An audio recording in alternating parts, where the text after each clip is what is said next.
Good after morning, everybody, and or good before evening to you all. I know it's pretty different, so I wanted to start off a little differently. All right, pretty much in this talk, I'm just going to share a meditation that I just recently had earlier today. Um, Recently, I've been going to the reserve. It's a natural reserve near my home out here.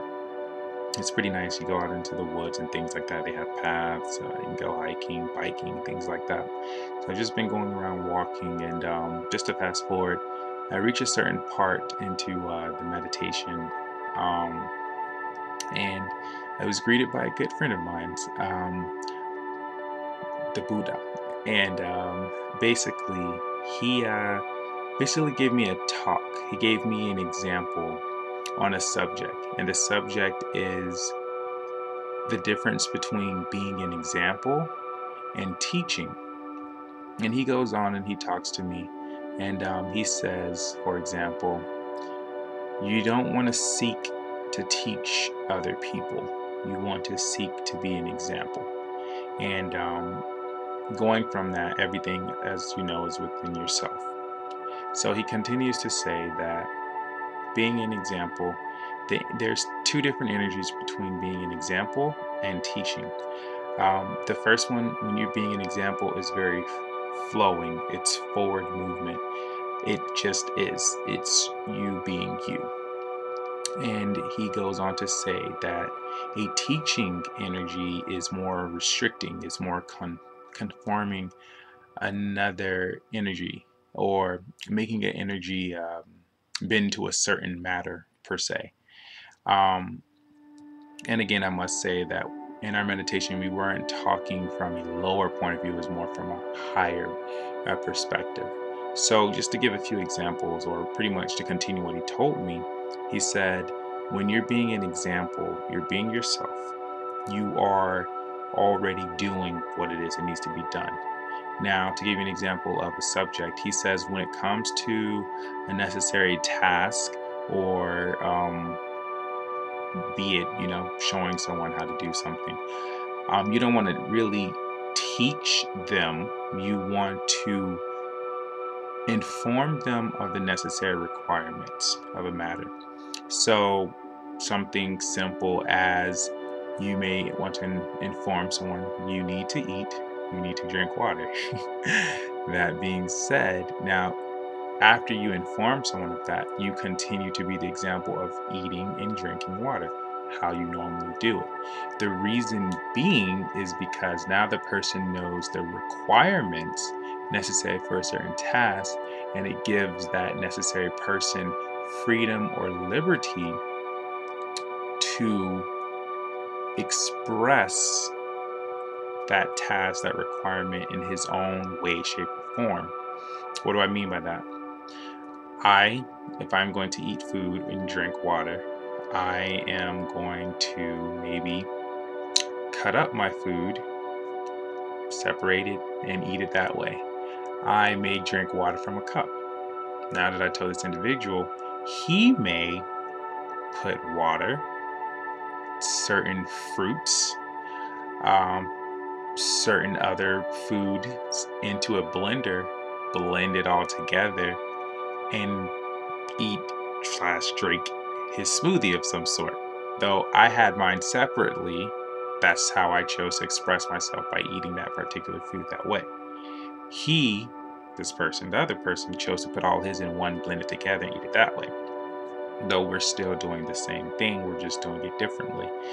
And that's a very small example, but you kind of get what I mean. And the second example is of teaching. When you teach someone, it's a very restricting energy. It requires a lot of work. It slows you down, if that makes sense. So with the teaching energy, an example would be if you are teaching someone how to drink a certain item or food or whatever. You teach someone how to drink or eat. In you doing that, you're telling them you have to eat it this way. You have to drink it this way. This is how it's done. This is how we do it. We've been taught this is how you're supposed to eat, this is how you're supposed to drink. You're supposed to put it in the microwave first, then you're supposed to let it wait for a minute, then you're supposed to put it on your plate, then you're supposed to cut it up, then you're supposed to season it. So it's very restricting. You're telling that certain person what to do. And he goes on to say, again, I'm talking from a higher perspective. From a lower perspective, where we are, um, by the way, there's no difference between higher or lower. No one's better than the other. It's just dimensional things. Where we are, it's good to teach. We need to teach younger people how to eat, the basics, things like that. But there's ways of how you can go about it as well, is what he's saying. He's saying there's nothing wrong here as far as teaching someone the necessary requirements of how to survive and things like that. But even with the lower point of view of it, you can still be an example, but inform them and also show them in a way, but give them that liberty to do it in their own way as well, as long as it's not harming them, of course, and things like that. So that's just something that I learned from him, and I made a decision myself. I was saying, I don't choose to teach anyone. I choose to be an example, and of course, being an example of something, you must know all the necessary requirements of what that task may be. When you inform them, you let them know, okay, this is how you do it. This works when you do it this way. This happens when you don't do it this way, whatever. Or you just let them know all the how to's. After that, it's on them for them to express it differently. Another example, lastly, and I'll end it with this, is something that he taught me. Well, not really taught me, he just gave me an example of. I was talking to my little brother last night, and I used an example of a knife. Reason being is because I was actually cutting up something, some food and things like that. And just to wrap it up, what he said is a knife. You have a knife.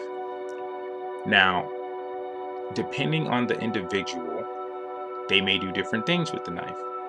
I may cut up food. Someone may use a knife to open something. Someone may use a knife to cut up food, different foods, and someone may use a knife to harm someone. But a knife is still a knife. That was the necessary requirement, that was a necessary tool, but each person expressed how to use that tool in their own individual way during a certain task. I expressed it through cooking or cutting up foods to cook. Someone else expressed it through opening up, I don't know, cutting up rope, trying to open up something. Someone used it to harm someone else. They don't want you to, but they did. And that was just an example. And he goes on to say that the knife was still a knife. Each person expressed using that knife differently. Each requirement, or when you inform someone of a requirement, you're giving them the liberty to use it in their own way. So I just made a decision just to be more of an example and just not teach. And that was just something that was pretty interesting, and I just thought I'd share. So on that note, you all have an amazing day, amazing night, and I will see and talk to some of you all soon.